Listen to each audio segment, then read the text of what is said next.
ایک صحابی کریم آقا کی بارگاہ میں حاضر ہوتے ہیں، یا رسول اللہ صلی اللہ علیہ وآلہ وسلم، میں ثواب کی نیت سے جہاد پر جانا چاہتا ہوں۔ کریم آقا علیہ الصلوۃ والسلام مسکرائے، فرمایا کہ کیا تیرے والدین دونوں یا ایک حیات ہیں، زندہ ہیں؟ یا رسول اللہ زندہ ہیں۔ فرمایا اور تو ثواب بھی چاہتا ہے؟ عرض کی یا رسول اللہ ہاں، میں اجر بھی چاہتا ہوں اور ثواب کا متلاشی ہوں۔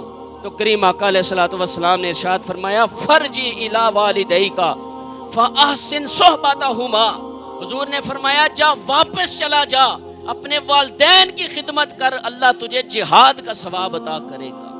مجھے بتاؤ کیا یہ آسان ہے کہ اپنی جان قربان کی جائے؟